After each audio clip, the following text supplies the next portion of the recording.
पक्षासोबत युती केली होती, आघाडी केली होती आणि पंचायत समितीच्या आणि जिल्हा परिषदेच्या या निवडणुकीच्या अगोदर आपल्या सर्वांना विश्वासात घेऊन आपण त्यांच्यासोबत आघाडी केली आणि काल फोटो आले प्रवेशाचे.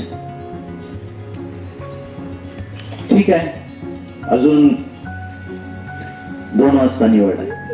राजकारण हे 5 मिनिटाला बदल.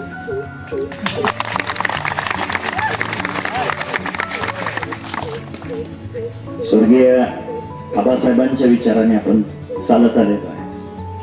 पण आबासाहेबांनीही 60 वर्ष राजकारण करत असताना तालुक्यात आणि जिल्ह्यामध्ये परिस्थितीनुसार काही वेळेला काही पावलं आबासाहेबांनी उचलली होती. त्याचे साक्षीदार मला वाटतं ज्येष्ठ मान्यवर आहात. प्रत्येकाचे नातं हे प्रत्येक पक्षाच्या नेत्यासोबत असतं आणि आपल्याकडे स्वर्गीय आबासाहेबांचा वारसा असल्या कारणाने माझंही राज्यातल्या प्रत्येक सत्ताधारी पक्षाच्या वरिष्ठ मंडळींची नातं आहे. त्याच्यामुळं आताच बऱ्याचशा नेते मंडळींनी जी मतं व्यक्त केली त्या पद्धतीने आपण पुढे जायचं की नाही त्याचाही विचार करू. 5 वर्ष सभापती किंवा उपसभापती सत्ता नसेल पंचायत समितीवरती. आता संतोष भाऊंनी चांगल्या पद्धतीने सांगितलं की बाबा हा पक्ष हा संघर्षातून तयार झालेला आहे, चळवळीतून तयार झालेला पक्ष आहे. आपला कार्यकर्ता सुद्धा त्या चळवळीला आणि संघर्षाला कायम तयार असतो.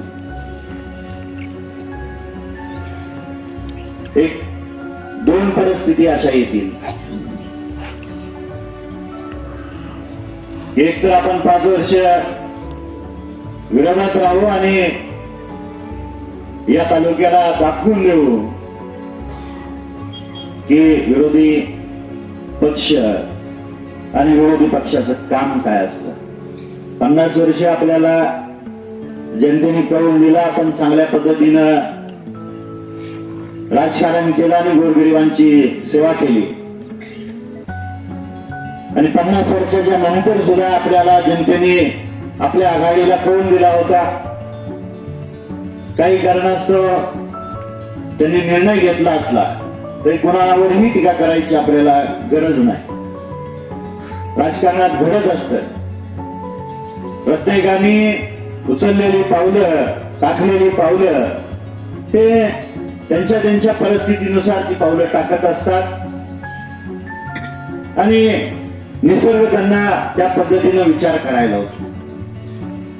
एक परिस्थिती येऊ शकते आणि दुसरी परिस्थिती ही 2 वाजेपर्यंत तुम्हाला समजेल. त्याच्यामुळे अजिबात घाबरून जाऊ नका.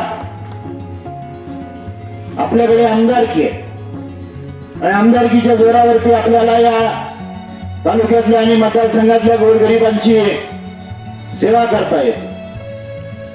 जे आपल्या समोर वाढून ठेवलेलं आहे त्याला स्वीकारायचं आणि ताकदीनं आणि धीराने त्याला तोंड देऊन 5 वर्ष आपण कारभार पाहायचा, विरोधी पक्षाची भूमिका बजावायची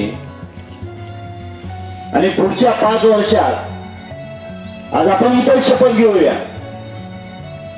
केंद्र दिवस पार्टी आपली, माझी सर्व कार्यकर्त्यांना आणि पदाधिकाऱ्यांना विनंती आहे, पुढच्या 5 वर्षात मला कोणासोबत युती करायला, आघाडी करायला.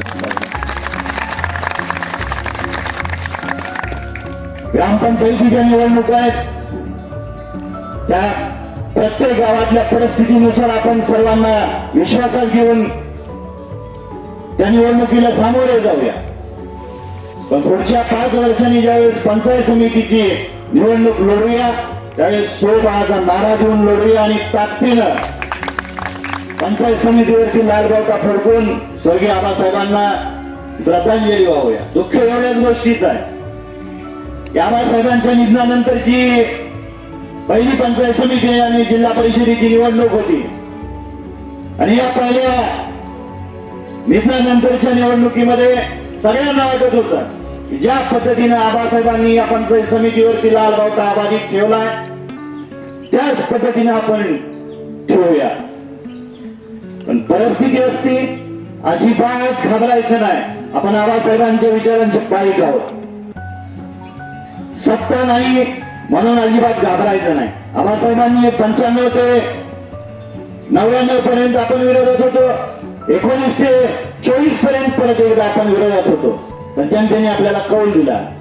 भविष्यकाळात सुद्धा जनता आपल्या पाठीशी राहील हा मला विश्वास आहे आणि तुम्हा सर्वांना विश्वास आहे. आता कमिटीनं आत जायचं आहे आणि चर्चा करून जर गरज पडली लढण्याची तर सभापती पदाचं आणि उपसभापती पदाचं नाव आत तुम्ही चर्चा करून ठरवा आणि आम्हाला येऊन सांगा. आपण सांगूला पॉलिटिक्स हे यूट्यूब चॅनल जर पहिल्यांदा पाहत असाल तर नक्की सबस्क्राईब करा आणि तालुक्यातील प्रत्येक बातम्या ताज्या घडामोडी काही क्षणात जाणून घ्या.